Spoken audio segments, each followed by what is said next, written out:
Welcome, habit decipherers, to an illuminating exploration of The Power of Habit by Charles Duhigg. If you ever felt trapped by routines or wondered why some people and organizations effortlessly achieve success while others struggle, this deep dive will reveal the hidden architecture of our daily lives.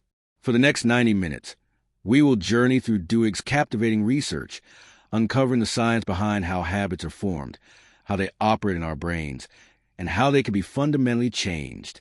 This isn't just about personal discipline. It's about understanding the invisible forces that shape individuals, companies, and even entire societies. Prepare to unlock the habit loop, identify the power of keystone habits, and gain the tools to consciously reshape your destiny. Let's begin our scientific investigation into the power of habit. Part 1. The habit loop, how habits work.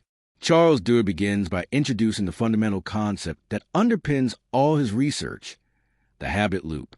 This simple yet powerful three-step neurological loop governs every habit, from brushing your teeth to checking your phone, from your morning coffee ritual to your evening winding down routine. Understanding this loop is the absolute first step to changing any habit, good or bad. The three core components are: 1. The cue. This is a trigger that tells your brain to go into automatic mode and which specific habit to use. It's essentially a signal. This could be a very specific time of day, a particular physical location you find yourself in, a specific emotional state, like stress or boredom, the presence of other people, or an immediately preceding action. For example, seeing a pack of cigarettes on the table, the cue, might trigger the urge to smoke. Or arriving home after a long day, the cue, might trigger the urge to head straight to the fridge for a snack, or perhaps to immediately turn on the TV. These cues are often so subtle we don't even notice them consciously. 2. The routine.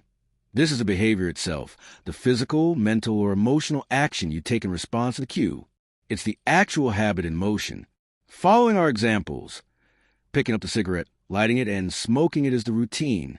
Or walking to the fridge, opening it, and grabbing that specific snack. A routine could also be a mental action, like immediately thinking negative thoughts after receiving criticism, or an emotional one, like feeling a surge of anxiety in a particular social setting. 3. The reward. This is a positive feeling or outcome that your brain craves and receives after the routine. This reward helps your brain remember that this particular loop is worth remembering and repeating for the future. The nicotine rush, the comforting taste of the snack, the momentary distraction from boredom, or the temporary relief from social anxiety are all potent rewards that reinforce the habit loop. The brain, in its efficiency, learns to associate the cue with the reward, and the routine becomes a pathway to get there. Duhigg emphasizes that the brain is constantly looking for ways to save effort. Habits are essentially deeply ingrained shortcuts. Once a habit loop is established, your brain can largely automate the entire process, allowing it to perform the routine without much conscious thought, thereby freeing up cognitive resources for more complex or novel tasks. However, this remarkable efficiency also means that habits can be incredibly difficult to break because they bypass the conscious, logical parts of our brain. They are deeply ingrained neural pathways, operating almost below the surface of our awareness. Crucially, the brain doesn't truly distinguish between good and bad habits. It simply runs the loops that have consistently delivered a desired reward. This is precisely why willpower alone often fails when trying to break a bad habit. You're not just fighting a desire. You're fighting against a deeply wired, efficient neurological process that has proven effective at delivering a reward. The true key is not to eliminate the cue or the desire for the reward, which is often impossible or impractical, but to consciously and strategically change the routine. This profound understanding forms a fundamental basis for all effective habit change strategies presented in the book. Key takeaway for this section. To gain control over your habits, you must first become a detective of your own behavior. Deconstruct your problematic or desired habits into their individual components: cue, routine, and reward. Recognize that your brain is primarily seeking the reward, and the routine is merely the habitual mechanism it has learned to get there. This precise realization empowers you to target the routine for thoughtful modification, rather than trying to brute force a change that's likely to fail. Part 2. The Craving Brain, How to Change Habits. Building directly on the understanding of the habit loop, Duhigg delves deeper into the crucial concept of the craving brain. It's not simply the final reward that reinforces a habit. It's the intense anticipation of that reward, the craving, that powerfully drives the entire loop. The brain, having learned the association between the cue and the reward, develops a strong expectation for that reward when it encounters the cue. This expectation creates a powerful, often almost irresistible, craving. This deep-seated craving is what makes habits so incredibly robust and, consequently, so incredibly difficult to break. You don't just want a reward. Your brain has learned to crave it with an almost primal urgency the moment the familiar cue appears. Think about the intense craving for that first cup of coffee or caffeine hit in the morning, or the immediate, almost involuntary urge to check your phone every single time it buzzes or lights up. These aren't just mild desires. They are deeply ingrained neurological anticipations, often accompanied by physical sensations that demand action. It is with this critical insight that Duhigg introduces what he calls the golden rule of habit change. You can't truly extinguish a bad habit. You can only change it. This powerful rule means that instead of attempting the often futile task of completely removing the cue or trying to suppress the craving for the reward, the most effective strategy is to keep the original cue and continue to deliver the same type of reward, but strategically insert a new, more desirable routine. The old habit loop isn't destroyed or erased. It is, in essence, overwritten with a new, healthier script. Duhigg masterfully illustrates this golden rule with fascinating and deeply moving examples, such as the transformative success of Alcoholics Anonymous AA. AA's methodology, whether intentionally or intuitively, perfectly aligns with the golden rule. It works by helping individuals identify the specific cues and rewards associated with their drinking, e.g., stress, loneliness, social anxiety, leading to a feeling of escape, comfort, or temporary relief. Then, instead of just telling them to stop drinking, AA provides a robust framework for substituting the drinking routine with new, healthier routines that deliver the same underlying emotional or psychological reward. These new routines include attending meetings, talking to a sponsor, confessing their struggles, finding spiritual solace, and developing alternative, constructive coping mechanisms. The deep-seated craving for relief or connection remains, but the method of achieving it undergoes a profound and lasting change. This process requires a significant degree of self-awareness and a willingness to experiment. When you feel a craving triggered by a specific cue, the critical first step is to pause and try to identify the underlying reward you are truly seeking. Is it distraction from work, a momentary escape from boredom, social connection, or acceptance, a feeling of accomplishment or temporary relief from stress?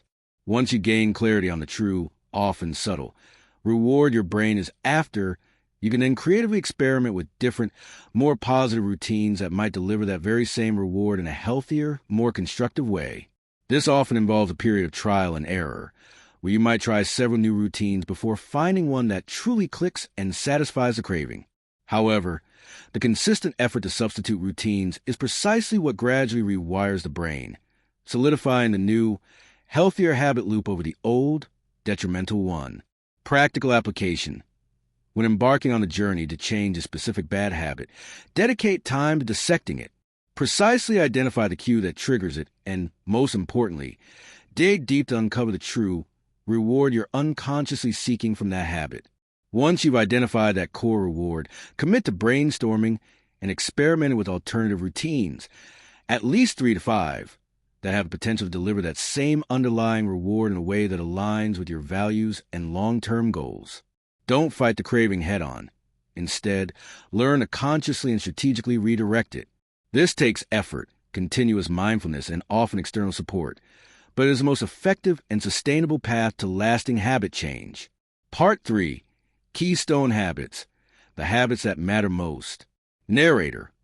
Within the vast landscape of our daily behaviors, some habits stand out as disproportionately powerful. Duhigg calls these keystone habits. These are not necessarily the most complex or seemingly important habits on their own, but they are habits that, when successfully adopted and maintained, naturally lead to a cascade of other positive changes across various, often seemingly unrelated, areas of your life. They hold the power to initiate a widespread chain reaction of other good habits, almost effortlessly. One of Duhigg's most compelling and widely cited examples of a keystone habit is regular exercise. When individuals commit to a consistent exercise routine, the positive effects rarely stop at just physical fitness.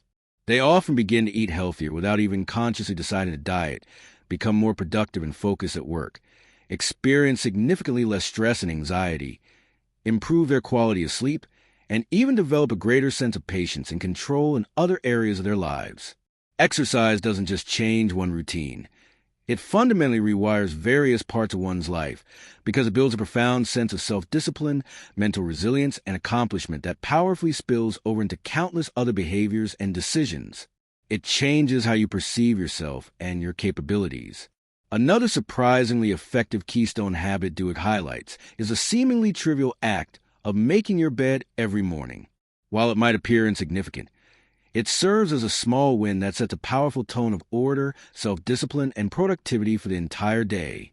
This tiny act creates an immediate sense of accomplishment and control right from the start, and this initial momentum can often lead to a tidier room, more organized workspace, better time management throughout the day, and overall greater sense of agency and control over one's environment and schedule. These small, seemingly insignificant habits build what Duhigg refers to as small wins, which provide crucial psychological fuel and evidence of progress, encouraging us to pursue bigger and more challenging changes. Keystone habits work by fostering what Duhigg calls a culture of success within an individual or an organization. They demonstrate, through consistent action, that meaningful change is indeed possible and that you are perfectly capable of achieving it. They are foundational because they help you build core traits like self-discipline, consistency, and a belief in your own ability to exert control over other, often more challenging, areas of your life. They often teach you invaluable new mental frameworks and skills, such as planning, setting priorities, and self-monitoring, which can then be seamlessly applied to countless other behaviors and aspirations. The process of identifying your personal keystone habits is a profoundly impactful exercise. Ask yourself, what is one small, manageable habit I could start or change that, if done consistently, would naturally make several other good habits easier or more likely to occur? For some, it might be dedicating 15 minutes to daily planning. For others, committing to cooking at home most evenings. For someone else, it might be daily journaling or a short meditation. The goal is to pinpoint that single, high-leverage point that creates a powerful and sustained domino effect of positive change throughout your life. Practical application. Take a conscious inventory of your daily habits and their ripple effects. Are there any small, consistent actions you could adopt, like initiating a regular exercise routine, dedicating time to daily planning and goal setting, or consistently preparing healthy meals at home, that seem to make other good behaviors naturally fall into place? Don't try to change everything at once. Instead, identify and start with just one or two powerful keystone habits, commit to mastering them, and then observe with keen awareness the widespread positive ripple effect they create across all aspects of your life. This strategic approach helps to maximize your effort by targeting the highest impact behaviors first. Part 4. The Habits of Successful Organizations. Narrator. Charles Duhigg masterfully extends his analysis beyond the individual realm to explore the habits of successful organizations. Just like individual human beings, companies, institutions, and even entire departments develop intricate routines and deeply embedded patterns of behavior that, often more than explicit strategies, dictate their ultimate success or spectacular failure. Understanding these organizational habits is not merely interesting. It's absolutely crucial for effective leadership, sustainable growth, and successful change management. Duhigg vividly highlights the paramount importance of robust organizational routines, particularly in times of profound crisis or unexpected disruption. When major unforeseen events occur, whether it's a sudden market downturn, a natural disaster, or an internal operational failure, companies and their employees often do not rely on conscious, deliberate planning in the heat of the moment. Instead, they instinctively revert to their deeply ingrained habits and established protocols. If those ingrained habits involve clear, transparent communication channels, rapid, decentralized decision-making by empowered frontline employees, and a culture of continuous learning and adaptation, the organization is far more likely to thrive and even emerge stronger. Conversely, if the ingrained habits are bureaucratic inertia, Silo departments, a culture of fear and a strong resistance to change, the organization is almost guaranteed to falter, suffer severe damage, or even collapse. This explains why extensive training, repeated drills, such as fire drills, emergency response simulations, or customer service role-playing, and a consistent enforcement of standard operating procedures are so vital. They instill specific habits that kick in automatically when conscious thought and complex analysis are overwhelmed by stress and urgency. Duhigg also provides compelling insights into how habits shape consumer behavior, illustrating the immense power companies wield by understanding and subtly influencing our routines. Businesses invest vast amounts of money and research into understanding our purchasing patterns, our daily routines, our psychological triggers, and our underlying cravings. Their goal is to meticulously engineer cues and rewards that lead us to buy their specific products and services. A prime example is the story of Febreze. Initially, the product was a commercial failure because it was marketed as an odor eliminator, which didn't fit into an existing habit loop. It only became a massive multi-billion-dollar success when marketers realized its true desired reward was not eliminating bad odors, but making a clean room smell good and fresh after the act of cleaning, a reward that could be perfectly linked to the existing powerful routine of finishing household chores. By intelligently tapping into an existing habit loop and providing a new, deeply satisfying reward, they transformed a failing product into a household staple. Another critical aspect discussed is how leaders profoundly influence organizational habits. Leaders are not simply individuals who issue commands or set grand visions. They are, perhaps most powerfully, architects of the organizational culture through their own consistent habits, their daily actions, and by deliberately establishing routines that become deeply embedded in the company's DNA. Consider, for instance, a leadership style that consistently encourages experimentation, psychological safety, and learning from mistakes versus a style that harshly punishes any failure. The organizational habits formed by these vastly different approaches can be the decisive factor in an organization's long-term resilience, its capacity for innovation, its employee morale, and ultimately, its market position. Therefore, leaders must be acutely conscious and deliberate architects of their organizational habits, recognizing the ripple effect their own routines and the systems they put in place will have. Practical application. If you are in a leadership position or aspire to be one, critically assess what habits you are unconsciously or consciously instilling in your team, department, or organization. How do your company's established routines typically respond to moments of crisis or unexpected change? Furthermore, as a discerning consumer, cultivate an awareness of how companies are strategically trying to influence your habits and purchasing decisions. This enhanced understanding empowers you to make more conscious, informed, and intentional choices, both in your professional life and in your consumption patterns, rather than simply reacting habitually. Part 5. Habits of Societies and Free Will. Finally, Duhigg broadens the scope to the most expansive level, the habits of societies. He compellingly argues that entire movements, from pivotal civil rights struggles to widespread social trends, from public health initiatives to shifts in cultural norms, can be profoundly understood through the intricate lens of habits. Social habits, much like individual ones, spread and evolve through a discernible process that often involves distinct stages. 1.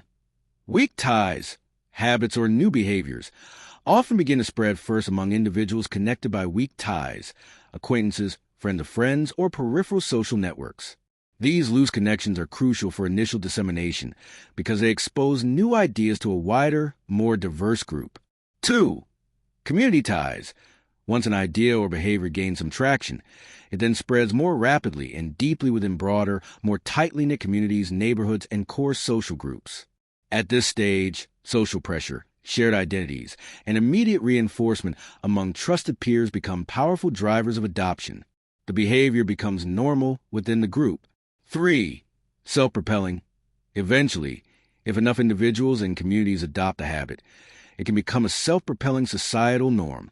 At this stage, the habit is often sustained by a critical mass of adopters, by institutional support, or by those in positions of power. It becomes part of the cultural fabric. Seeming almost inevitable, Duhigg powerfully illustrates these dynamics with the historical narrative of the civil rights movement, showing how courageous leaders and specific pivotal events, like Rosa Parks' stand or the Montgomery bus boycott, meticulously created new social habits. These included new routines of peaceful protest, strategic community organizing, sustained acts of defiance, and the fostering of new social norms among African Americans and their allies.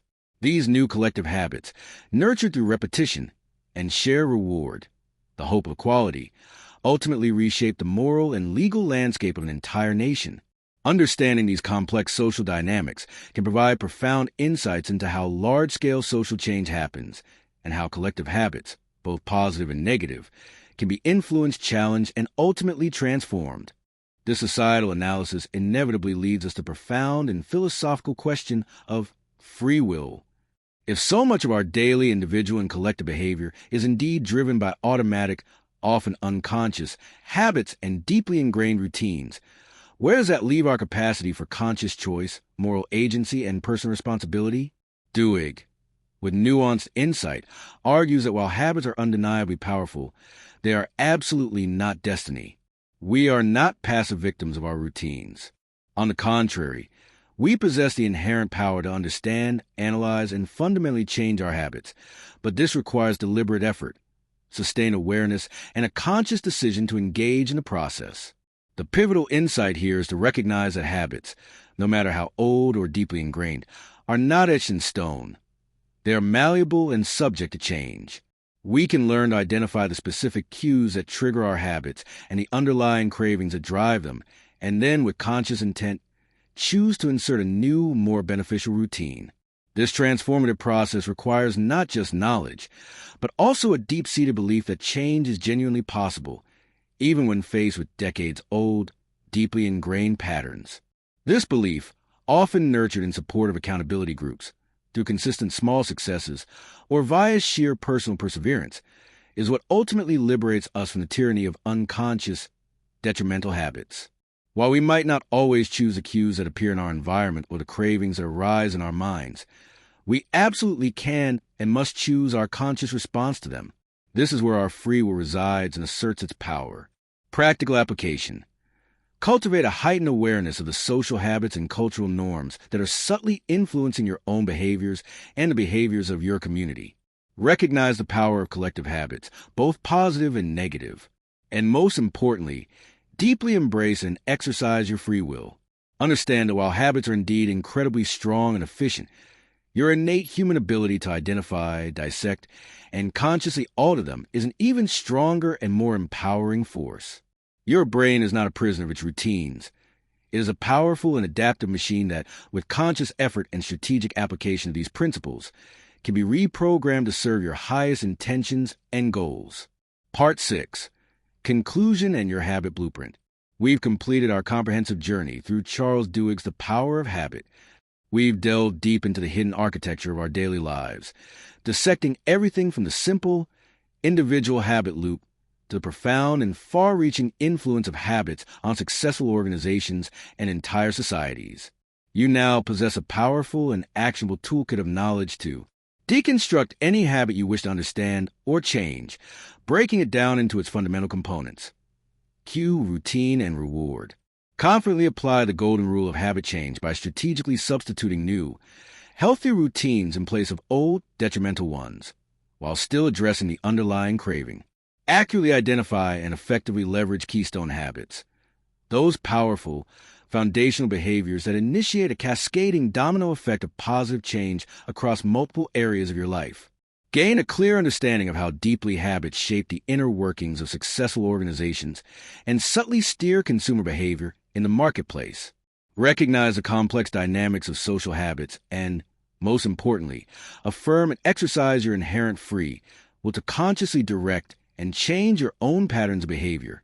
The true and enduring power of habit lies not in its rigidity or its automatic nature, but precisely in its immense potential for conscious understanding, strategic manipulation, and intentional redesign. You are not destined to passively repeat the same old patterns indefinitely. On the contrary, you now possess the profound tools and insights necessary to actively redesign them, to craft a life that is more aligned with your deepest aspirations and values. Every single habit you possess, whether it serves you well or holds you back, is a powerful testament to your brain's incredible capacity for learning and adaptation. Now, it's time to consciously direct that incredible learning capacity towards building the life you truly desire. Your actionable challenge today: take a moment right now. Pick just one specific habit, either a bad one you want to change or a good one you want to strengthen. Dedicate time to meticulously identify its precise cue, the specific routine you currently perform, and the underlying reward your brain is truly seeking. Then, commit to experimenting with trying a new, more beneficial routine to achieve that very same reward. Start incredibly small. Be patient with yourself through the inevitable setbacks, and unwavering in your belief in your inherent ability to change and evolve. If this deep dive into the power of habit has empowered you to take more conscious control of your routines and life, please take a moment to like this video. Share it with someone in your life who you believe could benefit from these insights, and subscribe to our channel for more transformative book summaries and practical wisdom. What specific habit will you start analyzing and changing today, armed with these new insights? Please let us know and share your thoughts in the comments section below.